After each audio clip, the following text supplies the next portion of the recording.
Percy, what's your wisdom concerning honoring our fathers, even as us younger ministers? Us younger ministers. Yes, as younger ministers. Yes.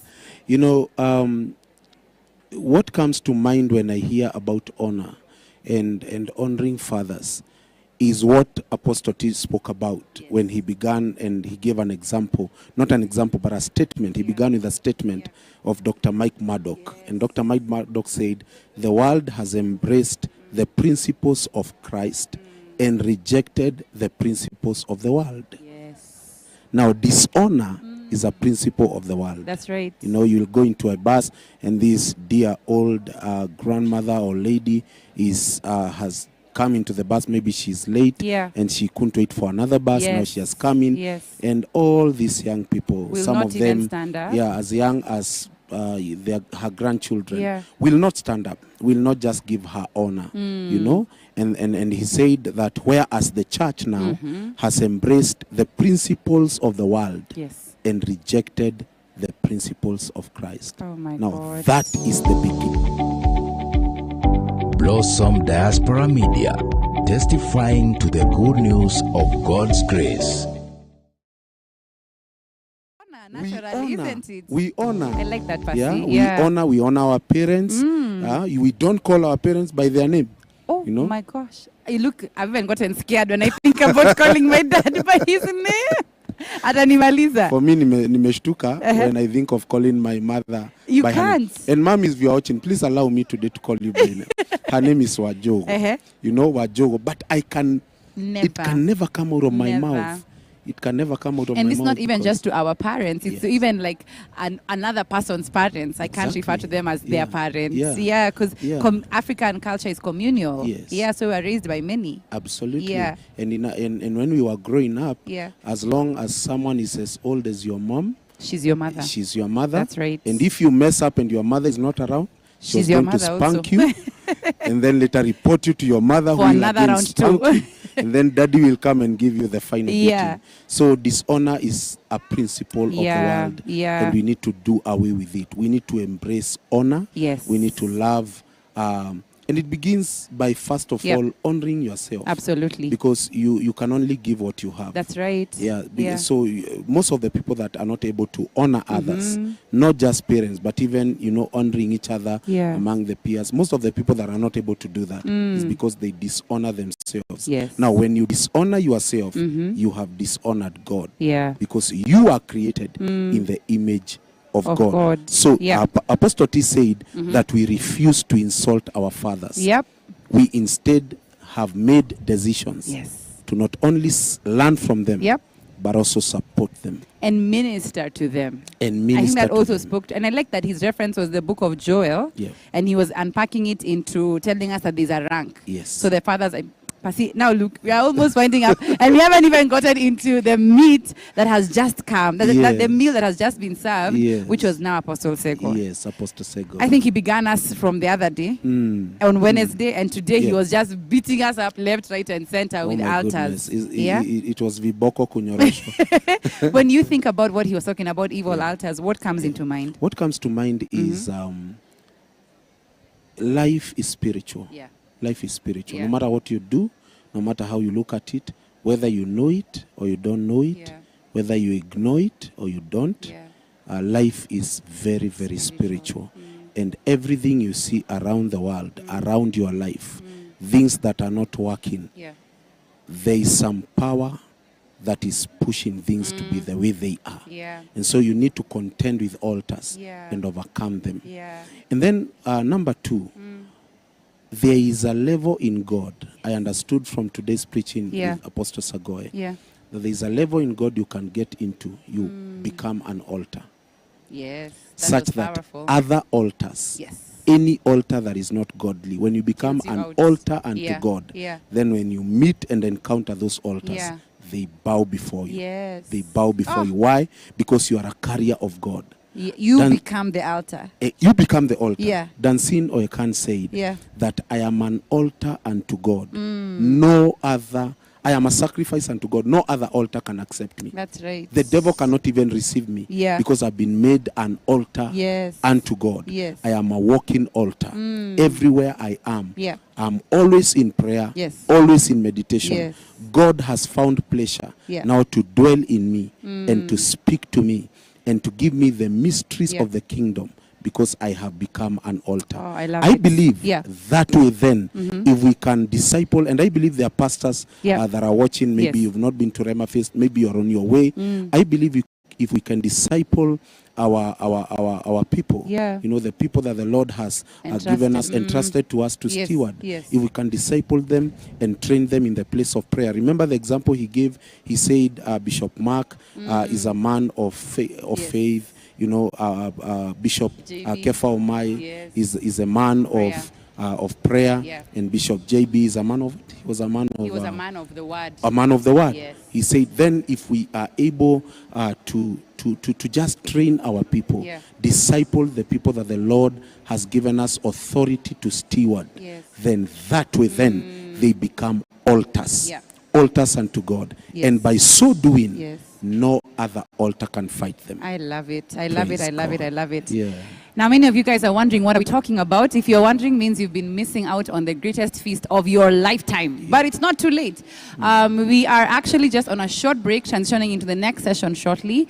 And we would like to let you know that today is the last day. But today, I'm going to give you some instructions we were given yesterday. That Apostle Selman asked us to put out our prayer requests on a paper and then send them. Right? Come with them. There's going to be a heavy time of ministration. Apostle Grace Lubega is coming through. Apostle Joshua Selman is coming through as well. You don't want to miss this. Now, I want to let you know that today is the last day and we're finishing strong. So you can't be absent. These are not the things you hear about. You must be there. So I'm welcoming you from as far and wide as you are. If you can come, we are live at the Kasarani Stadium, Karibu Sana. If you cannot join us, please stream on the Rock Assembly's YouTube platform and on Facebook as well, or on Julian Kula on Facebook. I want to let you know that it's absolutely open. There's still some space. If you come now, you can get some space. So come now. If you're hearing us, you should be watching us as you're transitioning this way.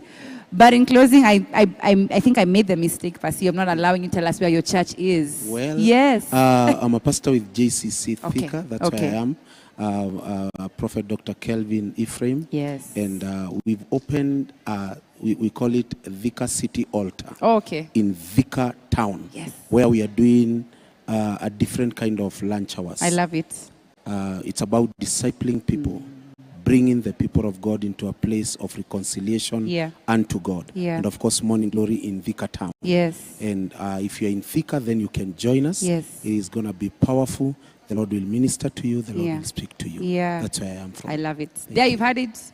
In Thika, there's no excuse not to come. So come through. Make sure that you come to Rhema Feast. It's getting bigger and bigger. The power has been moving from the day we began up until now. And I can't imagine what the ministration is going to look like in this evening into the night. So please come with your heart ready. You don't want to miss this one. Your life will change forever because you came. God bless you all. Have a great, great afternoon. Bye.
Adendo kapridebo.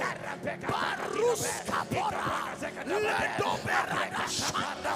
Akoproto shata. Eto bradegezua.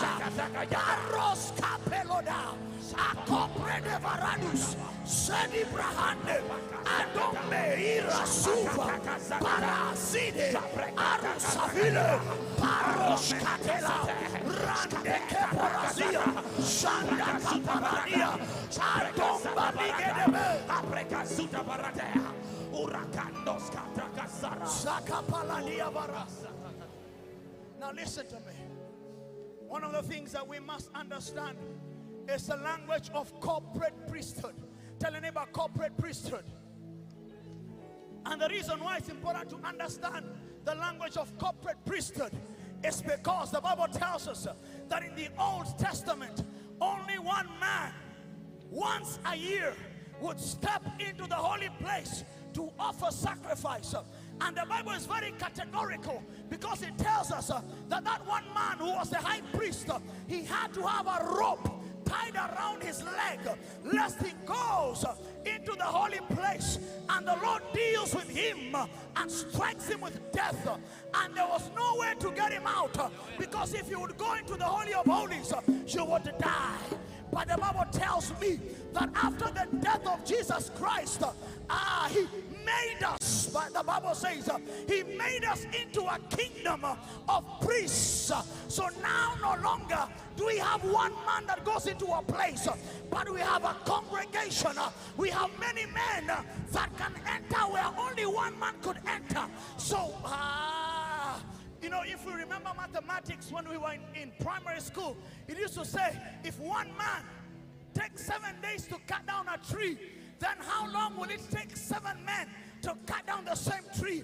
And you would understand by reason of mathematics, it will take them less because of the force of unity, because of the reason of corporate priesthood, that which it takes one man years, kapalida, baruna masura parada, it can take us not more sadia than an hour when we engage the place of corporate priesthood.